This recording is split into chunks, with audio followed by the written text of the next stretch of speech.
Coming back to you from Fort Myers, Florida, spring training 2018 edition. Dick Bremer, the play-by-play voice of the Twins baseball, occasionally on the radio side, is our guest once again.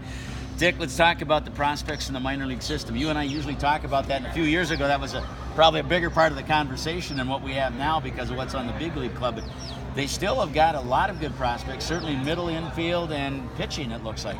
That's one of the great ironies here. A year ago when we were doing this, we were talking about all the troubles that the Twins had at the major league level and prospects, and fans, I think, get a little tired of hearing about prospects when the major league team is struggling. But now here we are, where the major league roster is so much better and accomplished and experienced than it was a year ago, and yet they've got some of the best young prospects in the game. At AAA and AA and even below. Royce Lewis, the number 1 overall pick last year. I think the future for the Twins is very bright long term. It's easy to get caught up in the short term thing when you're a fan of the major league club and you hear about windows and, well, we got to take advantage of the window now that it's open and all that. But long term, I think the future of this organization is very bright, and with the prospects that are available down there, if this team is in a position as it hopes to be in towards the end of July. We talked about how the Twins ended up being sellers at the end of July last year. They've got some prospects in the minor leagues that would be very attractive to other organizations. So it really does bode well for where this team is at in 2018 and beyond. With that said, Brian Dozier's contract, sounds like they're not talking extension right now at spring training. See how the season goes. Then back to the prospects. We've got a wealth of some good prospective middle infielders in the minor league system. What's going to happen with his contract, extension or no extension or free agency? Yeah, of course, I don't know. It'll be interesting to see how it plays out. But you're right, the Twins have a lot of depth and traded some of the depth to get Jake Odorizzi, with Palacios being traded to Tampa Bay to acquire a starting pitcher.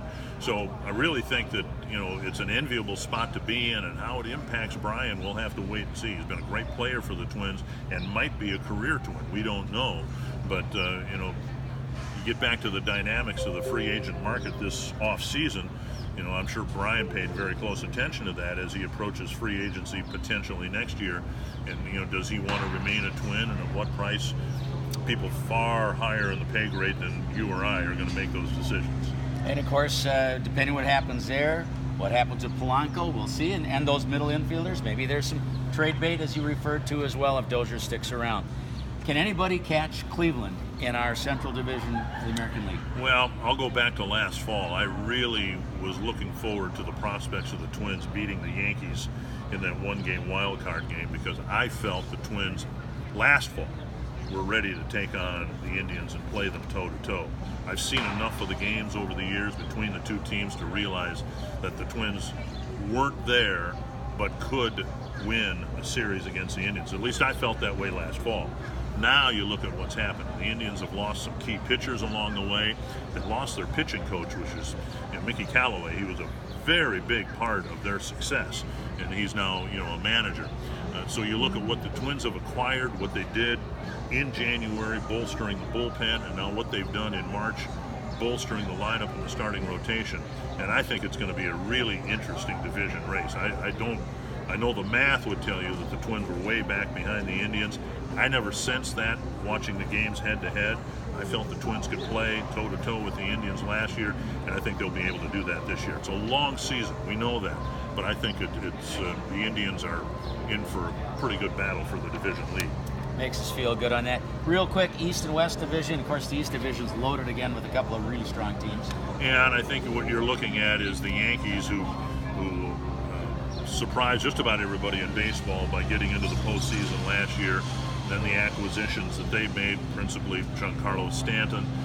I think the American League East is going to be a pretty top-heavy division. I think you're going to have the Yankees and the Red Sox. The Blue Jays will be in the middle there someplace, and then a couple of teams that are really going to have a tough go of it, I think, Baltimore and Tampa Bay. So it's going to be interesting. The Twins open up against the East in Baltimore, and they've had some success, but we'll wait and see how that division sorts itself out. Dick Bremer is our guest here from Fort Myers. Dick, 2 more questions real quick. I've thought about the clubhouse scenario. I thought after Torrey Hunter left 2 years ago, one of the things we really lacked a couple years ago, might have been some clubhouse presence, dugout leadership as well, beyond the coaches. Last year, a couple of guys, Belial, Jimenez, seemed to add that. They're both gone. Any concerns that way? I don't think so, because I think what we saw over the course of 2017, as players like Buxton and Rosario, Kepler, Polanco, guys like that, as they gain more experience, they also gain more presence within the clubhouse. And that's ultimately where a team will succeed and perhaps win a world championship, when you've got this internal buildup of character. We saw it in the 80s with the Herbecks and Gaettis and all that, and to a lesser extent in 91. But when you can build that clubhouse character internally with your own players, that's what really bodes well for an organization down the road. And I think the Twins, frankly, are on the cusp of that. I don't think that'll be a concern at all. And certainly not hurt by adding some veterans as well, with Odorizzi and Morrison and Lynn as well. So there's a lot more there. Well, I'm really excited about this team moving forward, not just in 2018 and beyond.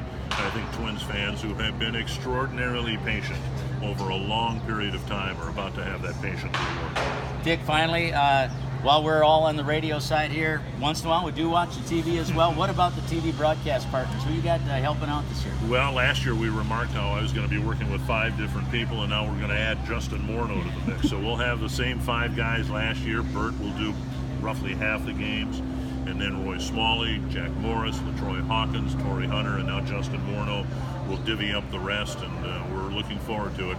As you know, Jim, I'm a Minnesota native, and I grew up a Twins fan, and so I followed the team literally since day one, since 1961. So I consider myself pretty lucky to get to work with 6 former Twins greats on the air in one season.